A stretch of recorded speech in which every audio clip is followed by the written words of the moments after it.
Alhamdulillahi Rabbil Alamin. Asbahna ala fitratul Islam bi kalimat ikhlas wa ala dini nabiyyina Muhammad sallallahu alaihi wasallam wa ala millati abina Ibrahim hanifa ma kana minal musyrikin. Faqala fil Qur'anil Karim A'udzu billahi as-sami'il 'alim minasy syaithanir rajim. Fazkuruni azkurukum waskuruli wala takfurun. Alhamdulillah, segala puja dan puji hanya bagi Allah, karena tidak ada kata yang paling mudah dan ringan dalam lisan kita kecuali kita bersyukur. Karena para ulama mengatakan bahwa makna sehat yang benar adalah bagaimana kita bisa mensyukuri tentang apa yang Allah berikan kepada kita. Makna sehat yang benar bukan berarti kita secara fisik kelihatan sehat tapi kita tidak bisa mensyukuri. Nah, itu bukan sehat. Sekian banyak orang yang Allah berikan nikmat, dia sehat secara fisik tapi ruhnya kering. Yang ada lewat lisannya adalah keluhan, yang ada adalah ketidakpuasan. Tapi sekian banyak saudara-saudara kita yang fisiknya sakit, berbaring di rumah sakit, tapi lisannya mudah untuk menyebutkan rasa syukur dan mudah menyebutkan alhamdulillah, maka itu adalah orang sehat. Ya. Kita bilang saya sehat, tapi ngeluh, itu gak sehat. Tapi orang yang tidak bisa apa-apa, dia selalu bersyukur.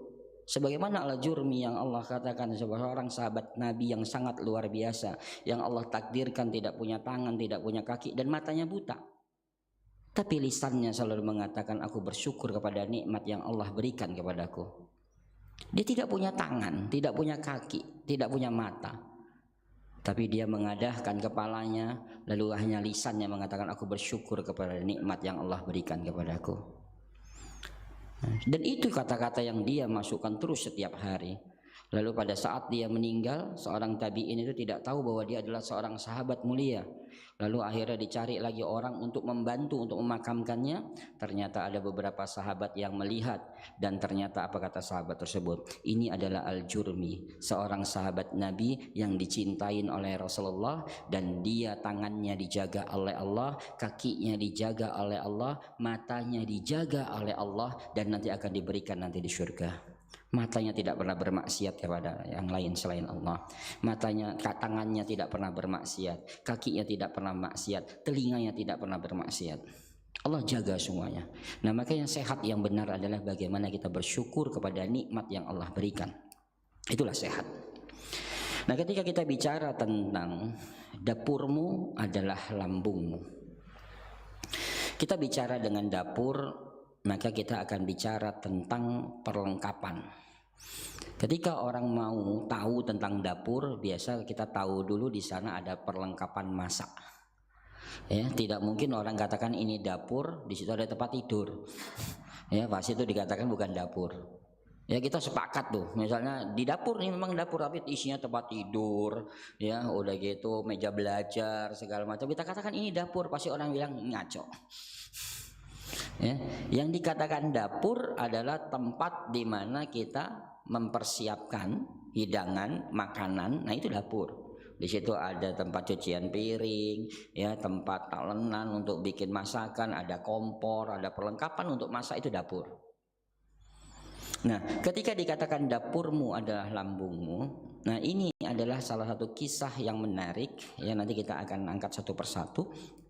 Nah, ketika seorang ulama yang bernama Ali bin Husain pada saat itu bertanya, ya, ada seorang dokter Nasara, dokter ini dokter terkenal.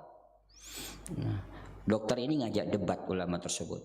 Ketika dia ditanya, ya, seorang ulama tersebut ditanya oleh dokter tersebut bahwa Nabi kalian tidak pernah bicara tentang ilmu kesehatan, bahwa kitab suci kalian tidak pernah bicara tentang ilmu kesehatan.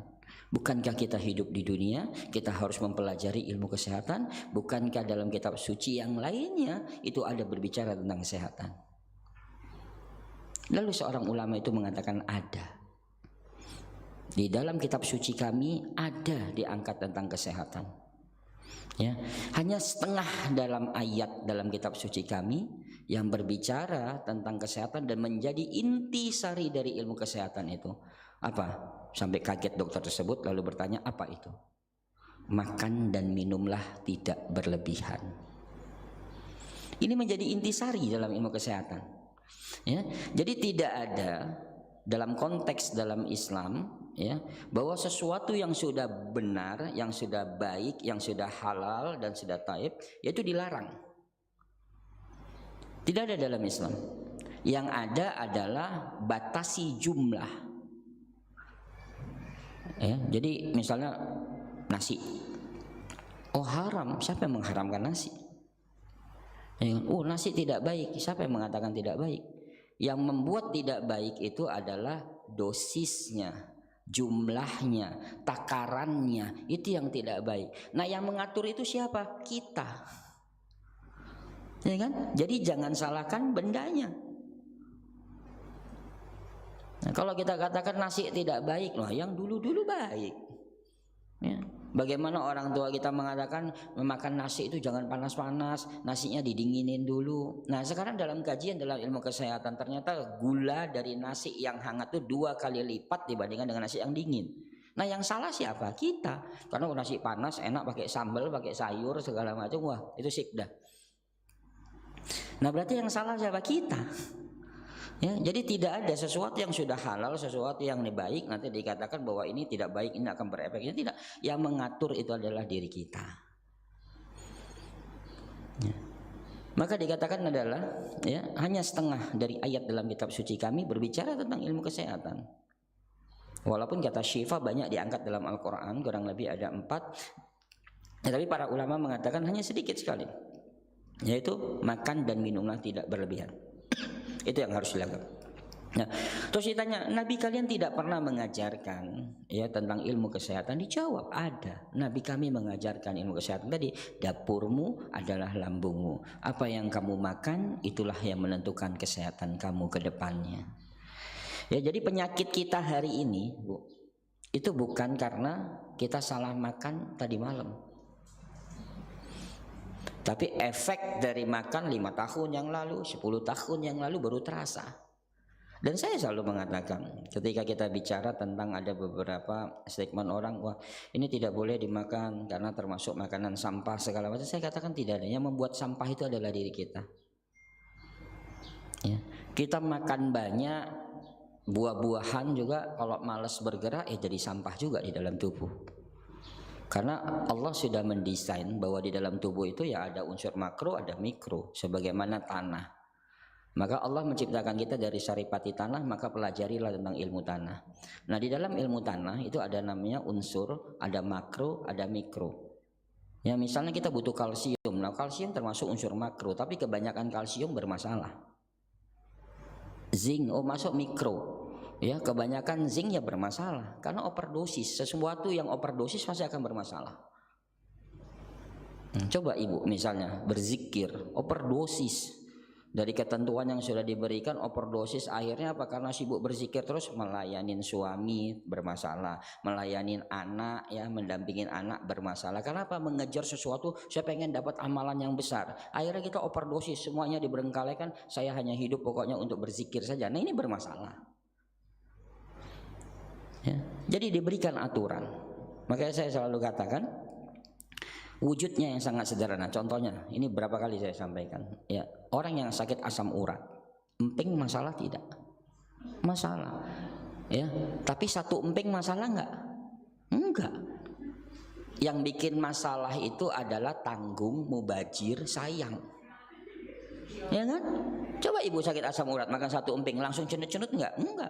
Tapi sayang mubazir tanggung nah itu bikin masalah. Ya. Makanya selalu ada pasien bertanya, Ustadz, pantangan saya apa? Enggak ada pantangan. Tapi yang bagus adalah porsi yang biasa dimakan kurangi. Ya. Sekarang jauh lebih masalah mana, Bu? Ibu pengen makan durian, ya. Nih, kita coba bicara tentang dapur nih. Ya. Ibu pengen makan durian. Tapi karena ada satu larangan, kalau duren itu kolesterolnya tinggi, ya kan? Tapi pengen banget gitu sediain duren, pusing nggak Bu? Stres nggak? Pengen tapi takut. Ya, itu penyakit jauh lebih dahsyat daripada ibu makan satu durennya. Saya ada pasien sakit waktu itu kolesterol sama gula darah, datang digotong. Kurang lebih gula darahnya itu 500. Datang kali ketiga digotong dari Padang. Gotong udah pucat sekali. Yang saya tanya karena dia datang setengah 12, jadi berdekatan dengan waktu zuhur. Saya hanya tanya gini, Pak, coba jujur, Bapak sebenarnya pengen makan apa? Langsung dia bilang, saya 3 bulan ini udah pengen makan nasi Padang Ustadz, tapi dilarang, nggak boleh makan ini, nggak boleh makan ini, nggak boleh makan ini. Saya bilang sekarang gini Pak, nanti habis zuhur kita konsultasi lagi, karena tanggung kalau saya ceritakan kasih solusi kepada Bapak tanggung. Tapi yang pasti di dekat klinik saya ada 3 warung Padang. Bapak datang dulu, makan tapi sedikit saja, untuk menggugurkan keinginan Bapak yang sudah 3 bulan terbendung tidak boleh makan nasi Padang. Akhirnya dia ke sana. Zuhur saya tunda waktu istirahat saya, konsul lagi. Dia lupa bahwa dia bisa jalan sendiri. Tadinya digotong, naik dia ke lantai 2 jalan sendiri. Dia bilang lega Ustadz, alhamdulillah. Dia makan apa? Hanya 1 suapan. Tapi menggugurkan semua keinginan dia, dan itu ternyata adalah obat yang paling baik. Iya. Jadi ternyata pikiran inilah yang menjadi masalah besar dalam kehidupan kita. Maka ketika dalam kitab Zadul Ma'ad Ibnu Qayyim 100%, 75% adalah pola pikir kalian, mindset kalian. Coba ketika pandemik pertama, apa yang terjadi? Corona, ciri-ciri corona di tenggorokan, gatal, batuk. Nah akhirnya kita baru lihat tulisan itu udah gatal-gatal. Nah, dan Allah juga yang menyembuhkan. Nah yang ketiga adalah ahli gizi, untuk nanya ketika sebelum sakit kamu sukanya makan apa, disiapin makanan yang enak supaya apa? Dia lupa bahwa dia itu sakit. Sehingga apa? Dia nyantai. Dan ini yang harus disampaikan. Ya, jadi jangan orang sakit udah dibikin sengsara terus, udah makannya nggak usah yang enak-enak, pengen tahan dulu. Ya, tetap disiapin. Ya. Karena apa? Pikirannya semakin dia nyaman, maka semua organ di dalam tubuhnya juga akan berbicara baik. Maka dikatakan kalau ibarat tubuh kalian itu adalah 100%, 75% adalah pikiran kalian. Ya, maka nilai sugesti ini kuat. Ya, ibu tahu bahwa madu itu adalah obat karena dimasukkan dalam Al-Quran. Ya, kata Syifa ada 4, satu wujudnya adalah madu. Tapi sebelum ibu tahu kayaknya nggak mungkin lah cairan ini jadi obat kayak begini. Saya sakit berat masa minumnya madu, sakit lambung kok madu. Pas minum madu ya efek dari madunya tidak terasa. Tapi ketika ibu memahami tentang bahasa dari Al-Quran seperti itu, dan ibu yakin bahwa madu sebagai asyifa, maka ketika ibu masuk, maka madu itu bisa menjadi asyifa karena sudah terbentuk di dalam tubuh ibu. Ya, jadi sesuatu yang itu adalah kita yang mendesain. Ya, sekarang kita lihat, bandingkan sesuatu yang tidak enak tapi bisa menjadi obat, dan kita lupa rasa tidak enak itu karena itu obat. Misalnya apa? Lemon, enak nggak rasanya Bu? Asam banget, ada yang mau minum langsung? Pasti semuanya ketika bicara lemon. Tapi karena sudah tahu manfaat dari lemon adalah membakar kolesterol dalam darah, melancarkan peredaran darah, sebagai anti aging, ya pasti semuanya cari lemon. Tapi sebelum tahu informasi bahwa lemon ini bermanfaat, ini orang lihat apaan kayak begitu, tampilannya nggak menarik, rasanya asam, ya. Nah, tapi setelah tahu manfaatnya semuanya hilang. Nah, maka disinilah ketika Al-Quran mendesain ya bahwa apa yang kita makan itu yang menentukan kesehatan kita. Artinya adalah dapurmu adalah lambungmu. Jadi kita jangan mengeluh, wah saya ini salah makan begini-gini, nggak apa-apa. Salah makan, perbaiki. Makanya Islam itu selalu mengajarkan ketika kalian dalam 1 pekan itu ada puasa, artinya adalah memperbaiki dapur. Ya, dalam 1 bulan ada puasa memperbaiki dapur, dalam 1 tahun ada puasa juga memperbaiki dapur. Maka ketika saya baca dalam kitab Al-Qanun fit Thib punya Ibnu Sina, bahkan dianjurkan untuk beberapa penyakit-penyakit berat seperti kanker itu dalam 1 bulan itu puasa 20 hari, Bu. Bayangkan puasa 20 hari. Nah, di dalam kitab Al-Qanun fit Thib itu diangkat bahwa penyakit berat itu bisa tuntas dengan apa? Mengistirahatkan dapur. Nah, di dalam kitab kesehatan misalnya Eropa atau kita lihat dari Plato dan Socrates, apa yang mereka lakukan? Dalam 1 bulan itu sebaiknya puasa 14 hari. Ya, dalam 1 bulan puasa 14 hari. Nah, ini kita udah diiming-imingin, ya minimal puasa Senin Kemis, ya minimal lagi Ayyamul Bid. Ya, sebulan cuma 3 kali, ringan. Ya, tapi kita nggak pernah. Yang disalahkan, wah saya makan daging ini langsung kok darah tinggi saya naik. Bukan, Nabi sering makan daging tapi Nabi sering puasa. Nabi sering makan daging, sering puasa, sering olahraga. Jadi jangan disalahkan dagingnya, salahkan adalah kitanya. Kita makan daging, nggak pernah puasa, nggak pernah olahraga.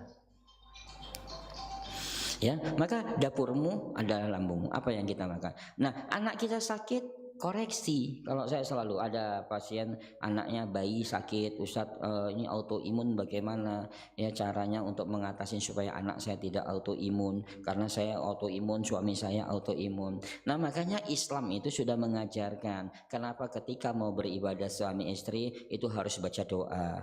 Yang kedua ya sholat sunnah kalau bisa bersama. Nah, yang ketiga ya kalau bisa makan kurma. Untuk apa? Biar benihnya baik, ya lahannya baik. Nah, itulah yang memotong siklus supaya penyakit ini tidak turun kepada anak kita. Ya, ada beberapa pasien yang akhirnya menjadi riset kita, suami istri autoimun, ternyata anaknya tidak kena autoimun.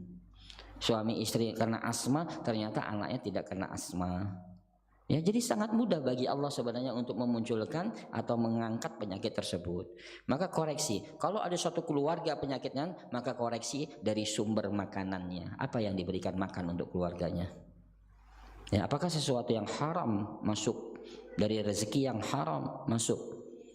Ya, nah sehingga anaknya, istrinya sakit semuanya, maka koreksi. Karena ini yang menentukan, makanan ini menentukan, karena dia sudah bercampur di dalam darah, dalam daging. Sedangkan seorang sahabat saja ketika ada berdoa langsung Rasulullah mengatakan tidak dikabulkan. Kenapa? Karena kamu masih pakai pakaian yang haram. Apalagi ini makanan.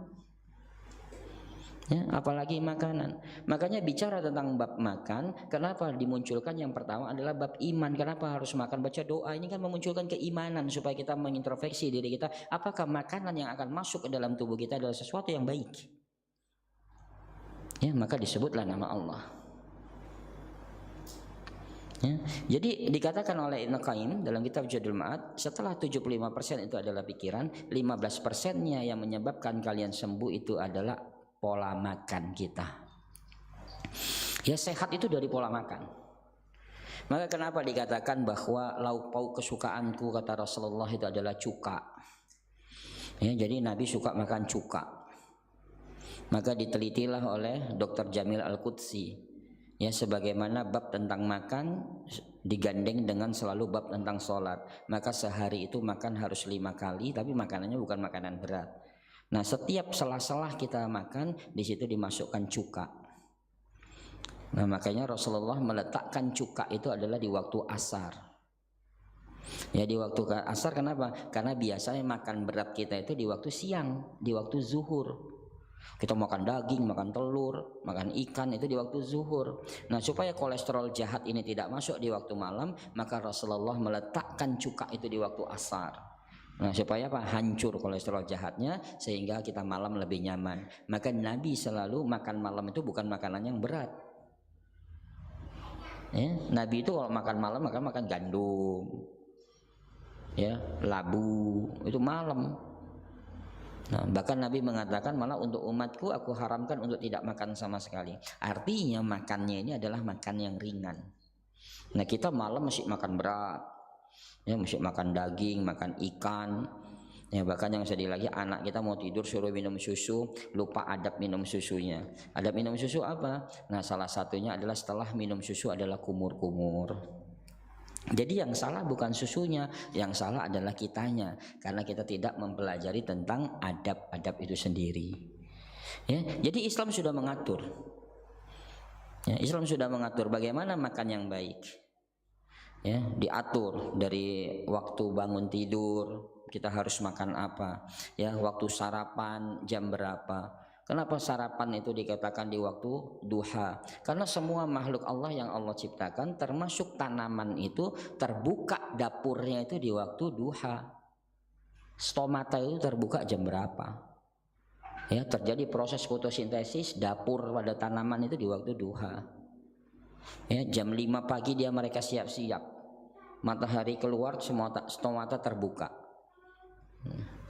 Ya, ibu yang sekarang lagi demen tanaman, penyemprotan pupuk itu efektif ya di waktu duha. Ya, stomata itu mulut daun. Posisi mulut daun di mana? Di bawah daun. Jadi kalau ngasih pupuk jangan di atas daun, tapi di bawah daun nyemprotnya. Jadi dia langsung makan. Ya, jadi itu sama. Kalau tanaman anggrek semprot ke akar ya tidak begitu efektif. Ya, karena akarnya itu cuma untuk pijakan saja, makannya banyaknya dari daun, maka semprotlah di bawah daunnya. Nah, makanya serangga itu banyak menyerang di bawah daunnya. Ya, kutu putih segala macam. Nah, itu makannya di bawah daun untuk apa? Merusak sistem, ya, metabolisme yang ada pada struktur tanaman tersebut. Sehingga apa? Dapurnya yang pertama diserang sama mereka, akhirnya rusak semuanya, matilah tuh pohon. Ya, jadi itu cara penyemprotannya. Nah, nanti tutupnya kapan? Kalau tanaman, nah tutupnya nanti menjelang maghrib. Jadi kalau ibu nanti mupuk tanaman, misalnya jam 8 malam, jam 7 malam, percuma, karena tidur. Tanamannya itu tidur. Nah, jadi mupuk terakhir itu adalah jam 5. Ya, jadi mupuk. Jadi kalau mau tanamannya sehat, kasih pupuknya itu pagi atau sore. Ya, nah semprot. Mau misalnya disiram pakai cucian beras, monggo. Ya, mau disemprot misalnya bikin sirup dari fermentasi kotoran kambing, bagus karena unsur N-nya tinggi. Jadi mau yang daunnya hijaunya bagus, bikin fermentasi. Nah, tubuh juga sama. Kenapa bahasa Al-Quran, ya, ketika kita masalah pada pencernaan kita dan masalah dalam tubuh kita, yang dilakukan adalah puasa, dan yang kedua adalah memasukkan tanaman yang berkeping dua, artinya adalah kacang-kacangan untuk menjadikan energi yang baru. Ya, bikin kecambah, Bu. Kalau ibu misalnya beli kedelai, ya, di mall atau di mana kedelai yang bagus, bikin kecambah. Nah, kecambah kedelai ini dikukus. Nah, dikukus, nah ini bisa makan untuk apa? Satu, detoksifikasi. Jadi kalau ada produk MLM yang ibu makan langsung aja kotorannya keluar banyak. Nah, itu biasa dari kacang-kacangan. Karena itu dia bisa membersihkan kolon kita. Ya, makanya kemarin kita sempat diskusi dengan seorang profesor, beliau ahli gizi, kata beliau, kita selalu memperhatikan sikat gigi, tapi kita tidak pernah memperhatikan sikat lambung. Ya kan, padahal itu sikat gigi dan sikat lambung itu nanti efek yang paling besar itu di sikat lambung. Karena kalau dapurnya sudah rusak, semuanya pasti rusak. Ya. Tapi orang banyak yang udah habis giginya masih hidup. Ya, makanya coba perhatikan, tidak hanya memperhatikan sikat gigi saja, tapi tolong sikat lambung. Ya, jadi tadi kita harus perbaiki dapur kita. Yang pertama adalah dengan cara puasa. Puasa itu memang sangat luar biasa. Ya, makanya puasa perbaikin dengan puasa. Nah, yang kedua memasukkan makanan-makanan, ya, yang memang sudah dicontohkan. Jadi hidangan-hidangan Allah itu, nah salah satunya adalah tanaman kacang-kacangan tadi bisa bikin kecambah. Udah gitu bisa juga kita dengan detoksifikasi.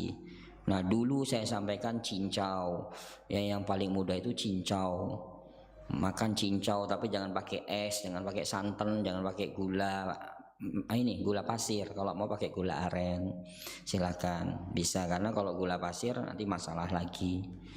Ya, karena gula tunggal. Kalau gula aren itu dia termasuk gula kompleks karena dia manisnya juga tidak terlalu manis dan aneka ragam manisnya itu ada. Maka dia jauh lebih nyaman dibandingkan dengan gula tunggal. Ya, jadi itu detoksifikasi. Ya, bisa dengan kalau malam misalnya udah selama 7 hari saya mau detoks lambung saya, ya sudah tadi bisa cincau. Bosen cincau, misalnya saya mau malamnya makan oatmeal aja. Boleh, coba 7 hari ibu lakukan seperti itu, lihat keajaiban apa nanti yang Allah berikan kalau lambung kita bersih. Enak, yang tadinya kepala sering sakit, pundaknya sering sakit, ya kaki-kakinya sering linu-linu, itu hilang. Karena apa? Sumbernya itu adalah dari lambung. Ya, sumbernya dari lambung. Udah, makanya dikatakan bahwa lambung ini ya sumbernya semuanya. Otak kita itu lambung, makanya orang yang banyak makan pasti males. Ya, orang yang banyak makan pasti malas, makanya nyambung semuanya.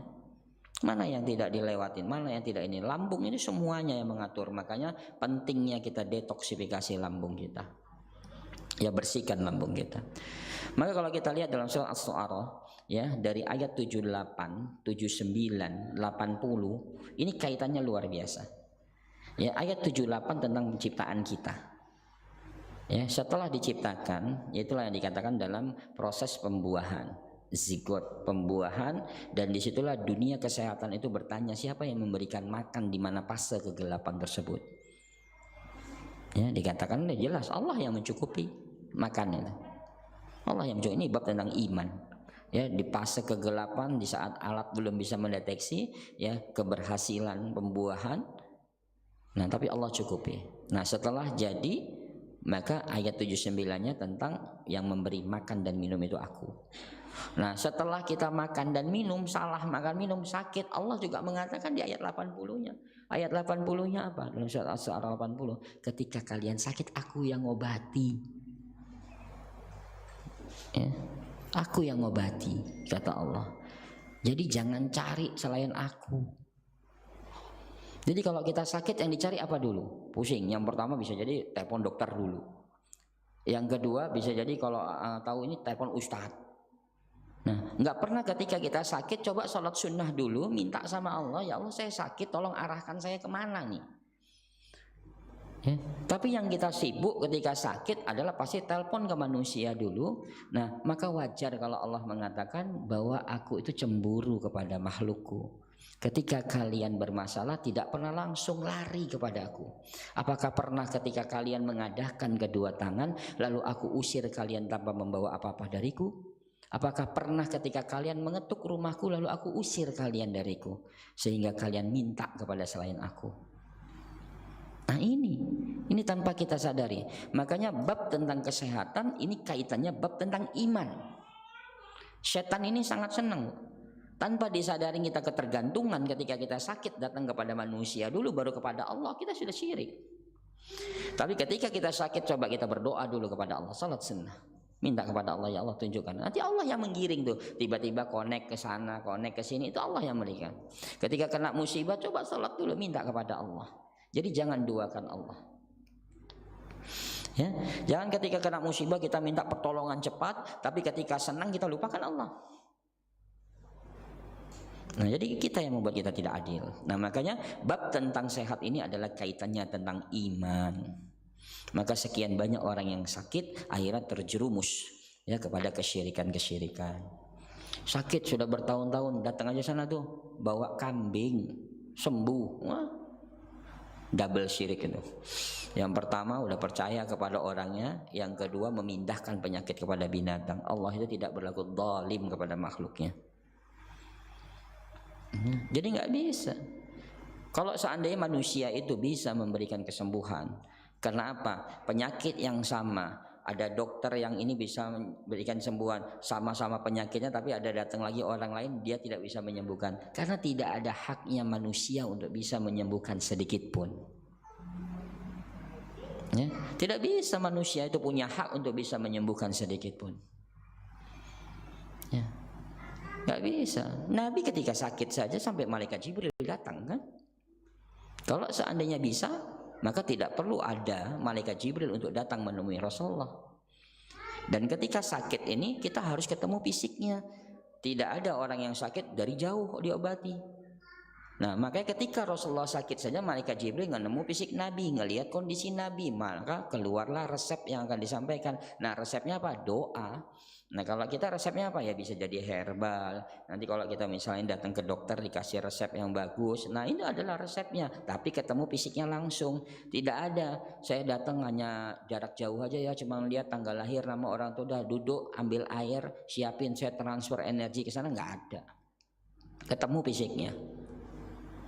Ya, jadi ketemu fisiknya. Karena kita nggak tahu dan tidak dicontohkan oleh Nabi kita bahwa berobat seperti itu transfer energi, nggak ada. Ya, orang Nabi aja langsung malaikat Jibril nggak mengatakan ya Muhammad, aku diperintahkan oleh Allah ya untuk ngobatin kamu jarak jauh, enggak. Tapi datang ngelihat fisiknya Nabi, dilihat langsung dipegang kepala Nabi, dibacakan doa. Ya, maka muncullah doa itu Allahumma rabban nas bismillahi arkika Allah yashfika. Nah, dimunculkan itu adalah resep setelah melihat fisiknya. Nah, inilah yang diambil kaidah dalam ilmu kedokteran. Ya, diagnosa dulu, keluar resep. Makanya setiap hasil diagnosa resepnya bisa jadi berbeda-beda karena dia ngelihat, oh bisa jadi ini sakitnya asam lambung, tapi riwayat sakitnya beda dengan yang asam lambung ini, maka resepnya juga harus berbeda. Nggak bisa semuanya dipukul rata, sama minum dosisnya ini sama segala macam, belum tentu. Ya, makanya kenapa selalu ketika ada yang konsultasi kita tanya riwayatnya, kita ketemu dulu segala macam, pengen tahu. Dia bisa jadi ngeluh, saya sakit asam lambung Ustaz, tapi pas kita lihat diagnosa dari kulit wajahnya, oh ternyata asam lambungnya ini tidak hanya di lambungnya saja, oh dia sudah ke telinganya, dia sudah ke kepalanya, dia sudah ke persendiannya. Nah, berarti ini harus satu-satu kita bersihkan dulu. Nah, maka resepnya berbeda dengan orang yang baru sakit asam lambung biasa. Ya, jadi kembali lagi bahwa dapurmu adalah lambungmu. Nah, maka yang harus kita lakukan kalau tadi adalah bagaimana cara kita membersihkannya. Nah, lalu sekarang setelah bersih, apa yang harus kita isi? Apa yang harus kita isi? Nah, yang pertama yang harus kita isi adalah bagaimana kita merubah pola hidup